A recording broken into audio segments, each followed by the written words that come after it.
estás en un episodio más de Real Estate Talks y en esta ocasión quisimos hacer una recopilación de varias cápsulas de episodios que salieron durante el año. En este primero es Andrés Aguidelli, que nos habla de cómo crear riqueza a través de Real Estate. Si quieres escuchar el episodio completo, regrésate al episodio número 51. Fast forward, one thing that I knew after I graduated is that I did not have sales experience. Not because I wanted to become a salesperson, because I knew that anything in my life, I needed to understand the process of selling. Selling not in a nasty way, but selling my way. How can I sell in a way that I feel integrity, transparency, and connection with the other person? So I took a job, door-to-door sales for Verizon, business to business. I didn't know what that was. I just knew that I was going to talk to business owners. That's what I knew. and I'm telling you, that was one of the hardest jobs I've ever done in my life. That was your master's right there. That was my master's right there. What I didn't learn, that I learned in school. And I had great managers that taught me about setting goals, talking about standard operating procedures, systems and process that they had that I had to follow in order to reach my goal. And in one day, I asked for a one-on-one call with a higher manager. And he's like, okay, let's do this meeting. And during the meeting, he passed across the table this purple tiny book called Rich Dad, Poor Dad. Mm-hmm. And I was like, what is this? This is like a sales book, so I can make more money. So you make more money. He's like, no, it's not. And you don't see it, Andressa, but I do. You're not going to be here in this company for long. I was like, what are you talking about? Am I fired? I was like, I don't know what you're talking about. And then he said, you are an entrepreneur and you need to learn about real estate. I did not know, to be honest, what real estate was. There's no translation to that in Portuguese. And I'm sure in Spanish it's also different, right? So I was like, what are you talking about? So then I read that book, and a couple of days later came to him and I said, why didn't I know about this? Who are those people? Where are they? It seemed like this completely new world of investing that I didn't know about. And then I started my education journey. I invested a lot of my education in order for me to get the tools to get my first project. How old were you then? 29 I was doing it. I started at 30-ish. Okay.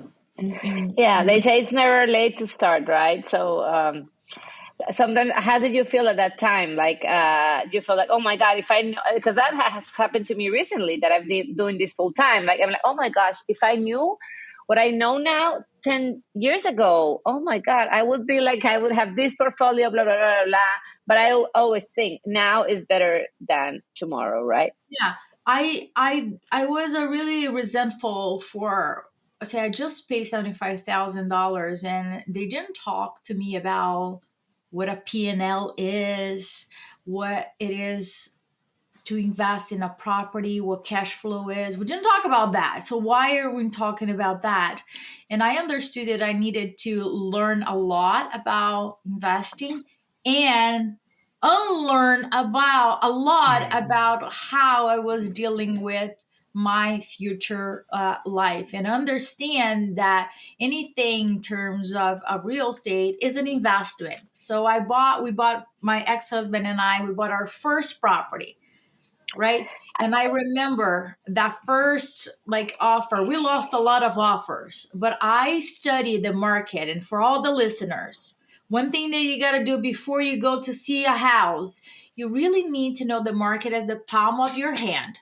How do you know? If I tell you a street right now, you're like, yeah, I know. There's this store next door and there's that. That's how you know a market as the palm of your hand. And I knew my market as the palm of my hand, because when you know that, when a deal comes, you have no doubt. I had all the confidence in the world of putting an offer on that property. En la siguiente cápsula, José Serna nos habla de qué tipo de empresa formar en Estados Unidos cuando quieres invertir en real estate y en qué estado conviene formarla. El episodio completo es el episodio 50, si quieres regresarte y escuchar la entrevista completa. Platícanos el esquema de la SA, porque no todo el mundo conoce esta información. O sea, el típico, vámonos al segundo mito, ¿no? O sea, ¿por qué una SA en vez de hacer una LLC a mi nombre? O sea, como yo como socia, si soy mexicana. Ok. En los no residentes en Estados Unidos, me voy a incluir porque yo no soy residente, tenemos hasta $60,000 para heredar sin pago de impuestos a los beneficiarios. Arriba de eso es un dineral. ¿Ok? Entonces, si vas a invertir en bienes raíces, pues seguramente vas a tener algo por arriba de $60,000. Entonces, tú llegas a faltar... ¿De utilidad o de inversión? Del valor de la inversión, porque tú lo que heredas es la empresa, es el inmueble, pues es el patrimonio. Sí. O sea, compras una casa de, no sé, $200,000 y si te mueres... Pues les van a llegar solamente $60,000. Los otros 140 te van a quitar el 40%. Entre el 40 y el 50% por ser extranjero. Okay. Y para evitar esto, típicamente se recomienda la empresa hacerla a través de otra empresa en el extranjero, no a través de la persona.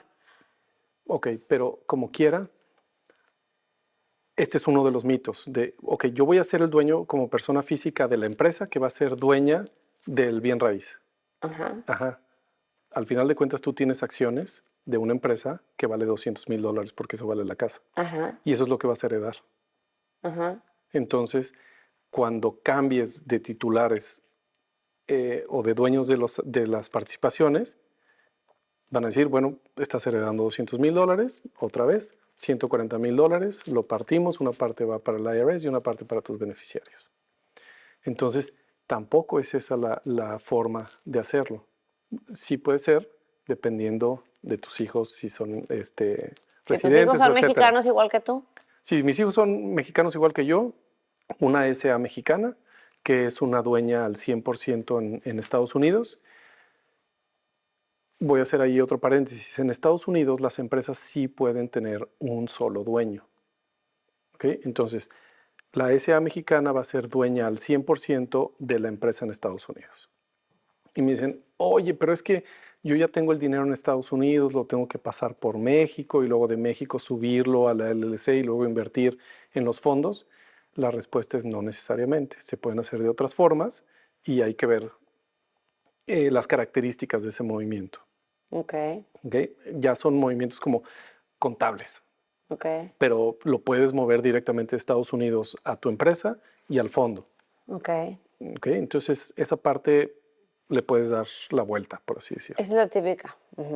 Sí, nos pasa muy común que lo hemos aprendido desde generaciones, que oye, tenemos nuestro guardadito en Estados Unidos y vienen después de evaluaciones, pero afortunadamente tienes esa lana allá. Y entonces es muy común que las personas que van a hacer patrimonio en bienes raíces ya tengan los dólares allá.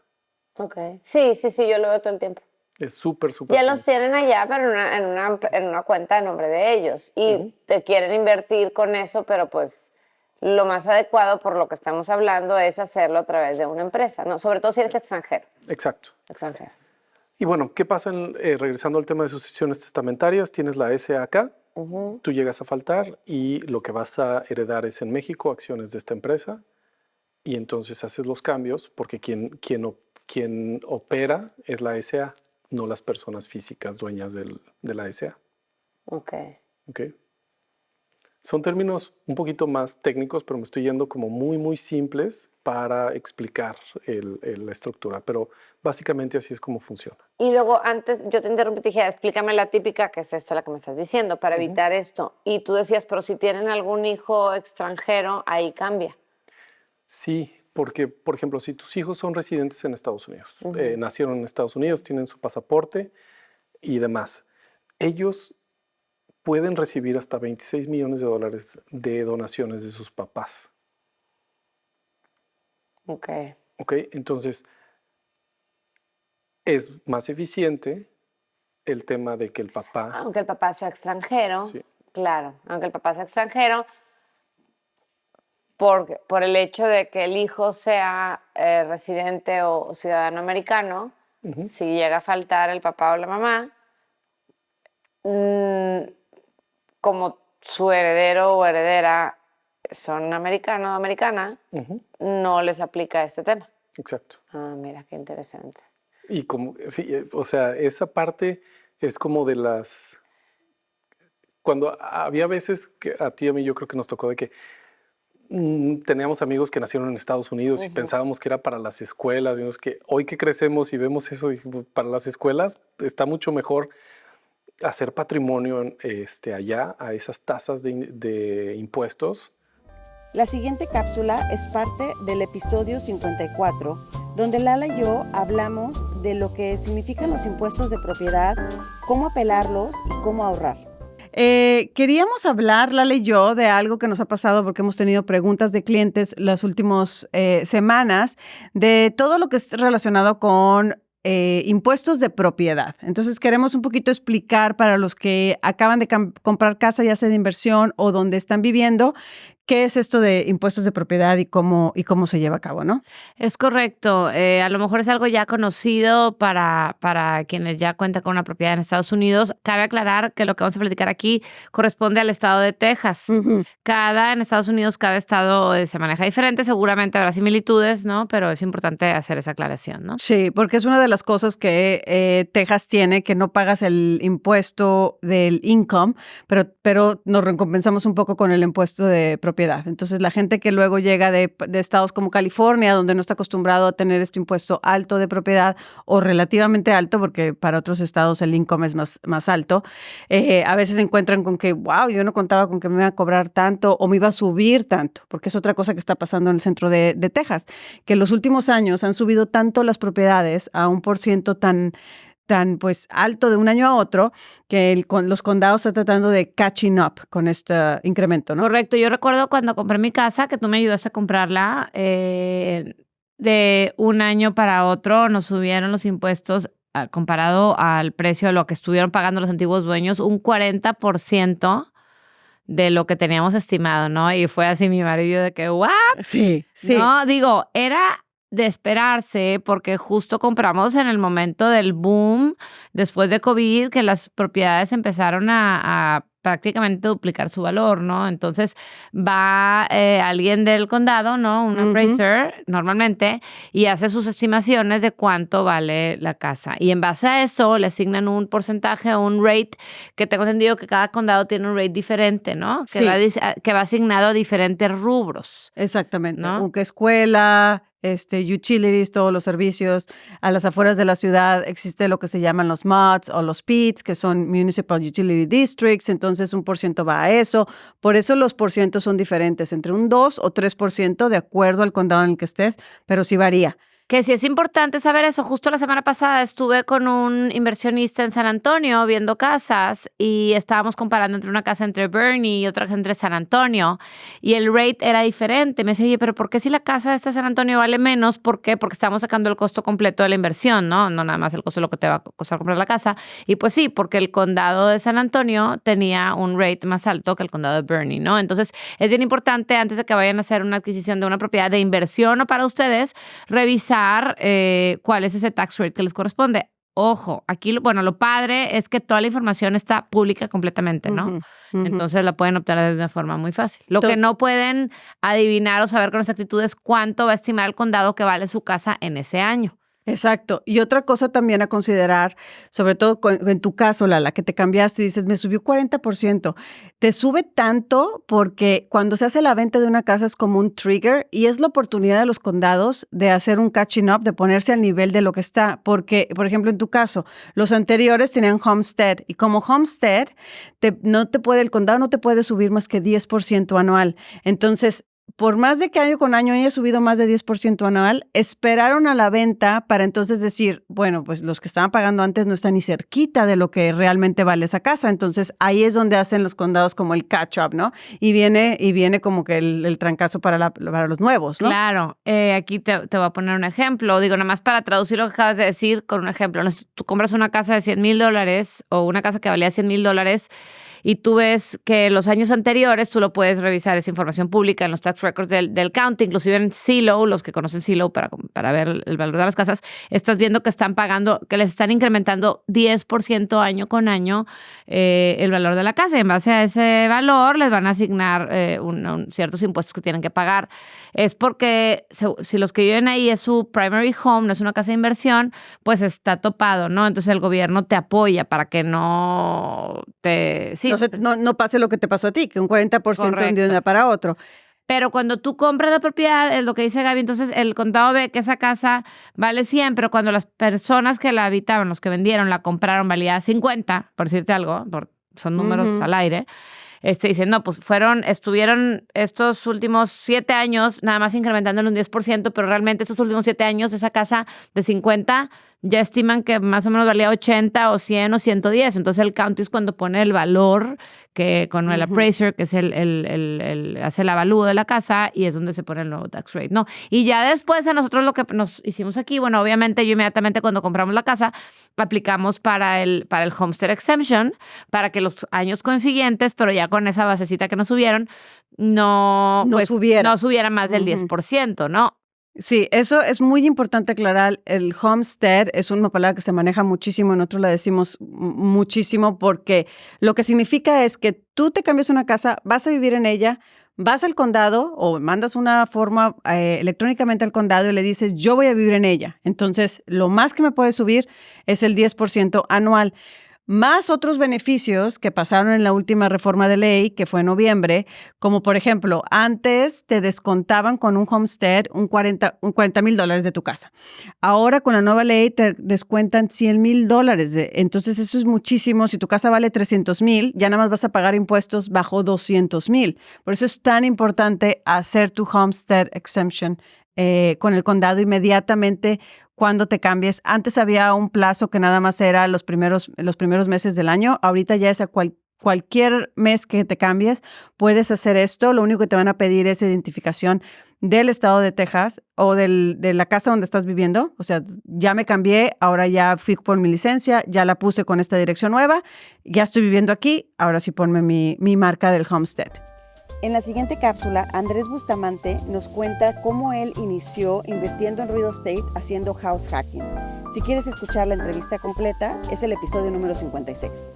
Ok, pero en cuestión de investment, en cuestión de, dijiste, bueno, el real estate sí soy buen vendedor, te está yendo muy bien, sé que eres de los tops en tu equipo, pero ¿qué dijiste? Okay, ¿cómo voy a empezar a invertir? Eso también yo lo quiero como patrimonio. Sí, para mí fue más bien como que si yo estoy diciéndole a la gente comprar porque no tengo mi propia propiedad. Claro. Yo tenía 24 y me acuerdo. ¿Qué edad tienes? 27. Okay. O sea, 24, la gente no está pensando todavía en comprar casa. Sí. ¿Estás de acuerdo? Sí, pues es mucho porque la sociedad nos ¿cómo se dice?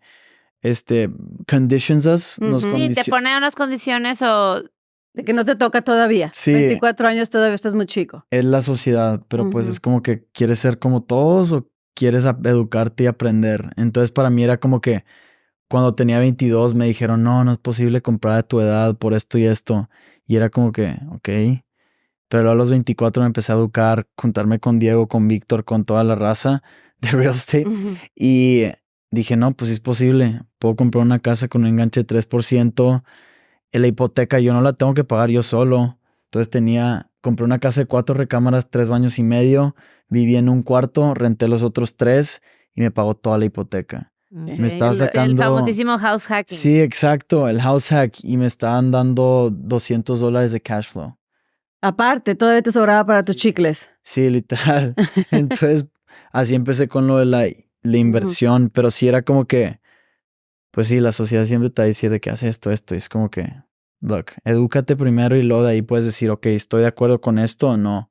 Y luego, por pura curiosidad, tus roommates no te decían, ay, yo lo quiero hacer también, ¿cómo le hago? Sí, todos mis roommates les vendí casa. Sí. Claro, sí. mira, claro. Literal, todos.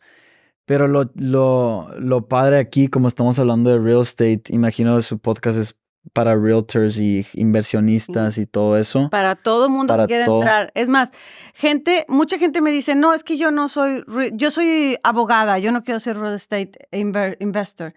puedes ser los dos siempre. Y esa es una cosa que nos gusta mencionar mucho.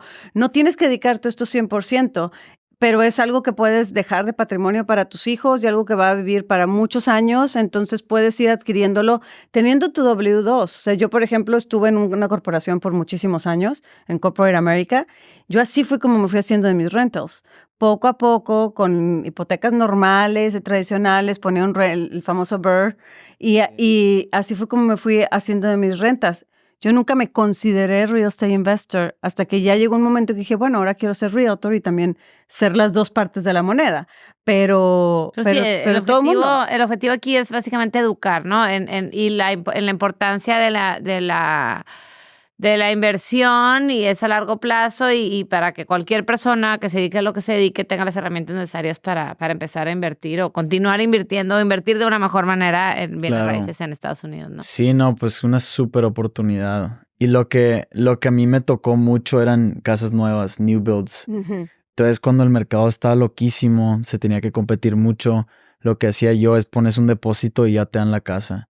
Uh-huh. Y a lo mejor se construye en 8 o 12 meses y durante ese tiempo subía mi valor. ¿Eso lo hacías tú para tus casas? Yo para mis casas que me compré y para mis clientes. Okay. ¿Por qué? ¿Por qué el new build o la new construction, una casa nueva contra una que ya? Pues depende mucho de lo que el cliente en sí, cuáles son las expectativas y las metas. Uh-huh. Entonces, si vamos a ver bien, es más bien, primero que nada, tú como persona inversionista o cliente, lo que sea, tienes que ver cuáles son mis metas y mis expectativas están con mis metas o no. Y de ahí es como reverse engineer. Si a mis clientes me decían, ve, yo puedo estar a 30 minutos de Austin, no me importan los school districts, esto y esto, es new build, perfecto. Pero hay gente que dice el resale, te necesito esto y esto. Lo voy a vender en menos de Airbnb, 5 años. Exacto, entonces depende de muchas cosas, pero yo los new builds mucho porque al principio trabajaba mucho con first time home buyers y gente que decía no quiero tener que arreglar nada al principio y esto. Y los builders tienen su 10-to-1 warranty. Los warranties que 10 años de la estructura, el foundation, 2 años HVAC, la plomería y lo eléctrico y luego en 1 año lo cosmético. Entonces, para alguien que está buscando, digamos que preservar capital, posiblemente que esté lejos, o sea, que no esté necesariamente en la ciudad o cerca de la propiedad y que no busque revender rápido, ¿tú le recomendarías una new build? Sí, sería buena opción, porque también el prestamista del constructor te das tus incentives y con eso te pueden, para los que no saben, cuando compras una casa es el enganche y tus costos de cierre. Y con cualquier casa vas a pagar costos de cierre, por lo menos que el vendedor lo pueda cubrir. Con el prestamista del constructor, ellos casi siempre te lo pagan todo y lo demás lo podrías usar para bajar la tasa. Entonces hay oportunidades, súper oportunidades. No más que con esto se tiene que ver lo que el HOA te deja hacer con la casa. Se puede rentar o no, se puede hacer short-term rental o no. Entonces, expectativas son muy importantes. Exacto. Y aparte de eso que mencionas de los incentivos, es algo que ya estamos empezando a ver otra vez. Sí. Porque en la locura de la pandemia, todo, es más, a los mismos builders les tenés que apostar por arriba del precio, porque no, si no, no se, a todo mundo, pero incluso a los builders. Y ahorita ya estamos en una época en que ya está regresando a ser más favorable para compradores y está teniendo todas estas cosas que mencionas, incentivos que te ayudan con el closing cost, que te ayudan a bajar el interés. Entonces, pues sí puede ser una muy buena opción para... Claro. Y como tú dices, las garantías. Esta última cápsula es un pedacito de la entrevista que tuvimos con Diego Corso en el episodio 59, donde nos platicó cómo él empezó haciendo house hacking y ahora se convirtió en millonario con más de 60 puertas. ¿Qué importancia ha tenido el networking y la comunidad para tú crecer de esta manera tan rápido en real estate? La comunidad, ponte, sea como de GoBundance o de Five Investors, como mi comunidad que yo tengo, lo que hacemos es en el sentido que ellos te hacen más corto el proceso de tus metas, si ellos tienen las mismas metas o si ellos ya han llegado a tus metas. Ponte, te estaba contando en el episodio que yo quería tener 35 propiedades, yo quería tener 10 propiedades para los 35, pero logré a esas 10 propiedades a los 28, 27. ¿Y por qué? Porque me asocié con un grupo de que ya tenían bastante propiedades y ya invertían. Entonces, ¿qué pasó? Ellos me dieron como un shortcut Ajá. a mis metas porque ya tenían toda la experiencia. Entonces, en vez de que me demore 10, 20 años a llegar, pude llegar en 5 Ujú. y sin papeles de ese Sí. sentido, ¿no? Entonces, success leaves clues Claro. y eso es lo que te ayuda un grupo de mentoría, un grupo de asociarte con las mismas personas que piensan igual o que ya hayan tenido lo que tú tienes, Ujú. agarrar un mentor, un coach. Eso te ayuda a que en vez de que te demore tanto, lo hagas más rápido. Ahora, en esta industria de real estate, también en este caso de mentorías, de grupos, de comunidades, también existen muchos scams. Ujú. Y se puso como de moda en los últimos años get rich quick. ¿Sabes? Ujú. Este mensaje de que te vas a ganar y vas a comprar cuantas puertas y ¿cómo puedes filtrar o cómo filtraste tú en ese entonces? Porque estabas muy joven cuando te Ujú. uniste primero a ellos. ¿Y cómo filtras ahorita los networks a los que te juntas? Ujú. Bueno, es una buena pregunta. Yo digo de que tienen que tener primero los valores que uno tiene. También eso Ujú. es bien importante. ¿Cuáles son los valores de ese grupo, no? Comunidad. Si te están enseñando cosas de que very in the gray area, Ah, sí. entonces es algo de que, hey, ten cuidado, ¿no? Pero lo que uno tiene que saber que el dinero, si se hace rápido, bien fácil se va. Ujú. Porque yo creo que tienes que volverte en esa persona o tu negocio tiene que volverse en ese negocio de que sabes cómo manejar ese dinero, Ujú. porque si no se te va a ir, Ujú. porque vas a ver personas y me ha pasado a mí a veces de que invertí en Bitcoin en unas de las cosas de un altcoin o cosas así porque ya todos estaban poniéndose y es algo de que no lo recomiendo porque perdí $20,000 y dije, wow, eso fue una tontería, ¿no? It was too good to be true. Too good Y to be sí, true. sí Porque era. salía, hey, you're gonna double your money, this or that. Ujú. I tried it, doesn't work. No. Pero lo que sí trabaja, lo que sí funciona es bienes raíces. Claro. Eso sí. Porque es algo palpable, ¿no? Es algo que siempre va a estar ahí, se va. Y que ha estado por años y Ujú. años y años y años y siempre va a estar ahí gente, siempre va a tener que vivir en una casa, ¿no? Incluso el mercado lo hemos visto el último año, el último 18 meses que ha bajado un poco, sobre todo en el centro de Texas, el valor de las propiedades, también porque se infló muy rápidamente, ¿no? Ujú. Pero como le digo a mis clientes, espérate tantito, o espérate unos años, va a volver a subir, o sea, nada más está ajustando, Ujú. pero va para arriba y va a seguir yendo para arriba porque la gente necesita dónde vivir y porque las rentas van a subir y todo sube, ¿no? Con la Ujú. inflación. Exacto. ¿Por qué te enfocaste más en residential que otras, por ejemplo, no sé, storage units o Ujú. commercial o retail o Ujú. oficinas? ¿Qué fue lo que te llamó la atención de residential? Que era bien fácil de poder comprar una casa con poco dinero de enganche. Ujú. Like, lo que más me gustaba fue como yo no sabía nada, no conocía a nadie, recién estaba empezando, no sabía ni siquiera si me iba a poder quedar después de 2 años, o sea, con lo de DACA y Sí. todo. Yo vi mi presupuesto, mi budget, y dije, wow, en lo que más gasto es en mi housing, en mi estadía. Entonces, Ujú. ¿cómo lo puedo cancelar? ¿Cómo lo puedo eliminar? Ujú. Y ahí fue cuando empecé a ver lo de house hacking. Y dije, wow, puedo comprarme una casa. O sea, puedo hacer una inversión de $10,000 y ya no pagar nada de mi casa porque otras personas están pagando por eso. Ujú. Yo lo vi como, this is a no-brainer. Ajá. No, ya. Nada que pensar. Nada Ajá. que pensar que, o sea, dame $10,000 y ya. Así fue como lo hice y me pude comprar esa propiedad bueno, en esa época fue 170,000 y puse menos de 10,000 de enganche, closing cost, eso, y lo pude comprar. Ujú. Entonces yo lo vi como, si elimino mi housing, va a ser mucho más fácil crecer. Ujú. Y eso fue lo que hice, ¿no? Muchas personas dicen, no, que no puedo invertir porque se requiere el 20%, que esto, que el otro, y en verdad no. Sí. Con 5%, con 3% o hasta un USDA loan o VA loan, 0%, 0%. my gosh. Sí. O sea, O ahorita New Construction, que están ofreciendo miles de incentivos que te bajan el interés, te dan los closing costs. Sí. En mi caso, yo lo que hice, no hice house hunting porque ya estaba, no hice house hacking porque ya estaba casada y tenía bebés, pero lo que hicimos fue flipping while we're living in it, ¿sabes? O sea, nos cambiamos, la remodelamos, nos volvemos a cambiar, la volvemos a remodelar, hasta que llega un momento en que tu lifestyle ya no te permite hacerlo, porque mis hijos ya empezaron a ir a la escuela, entonces dije, en esta ya no me vuelvo a cambiar, ¿no? Pero así fue como pude llegar a una colonia, a un neighborhood que ni siquiera podía, o sea, nunca pensé que iba a poder vivir ahí, pero llevaba 3 casas que había estado remodelando y vendiendo, y con el profit me ayudaban a incrementar y a subir a otro nivel de casa y otro nivel de casa, ¿no? Ya después de ahí, ya a lo mejor pueden ser unos préstamos más, no quiero decir limitados porque no es la palabra, pero a lo mejor te tienes que poner más creativa en los tipos de préstamos para tener los rentals, ¿no? Claro, y ahora que ya están con DSCR loans, esos tipos de préstamos y todo, ya yo creo que ya si llegas a ese tipo, ya estás comprando, ya una casa se paga sola con el banco, o sea, ya tú mismo estás viendo cómo crecer, ¿no? Que eso ya yo lo llamo más un tipo como scaling, Sí. que ya si quieres puedes pedir prestado de otras personas para poder comprar, ya todo eso depende. Y también qué tan involucrado quieras estar tú.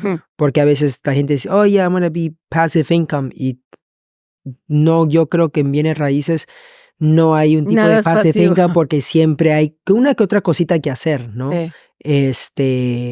Pero es algo de que volteas y dices, wow, qué buenas inversiones.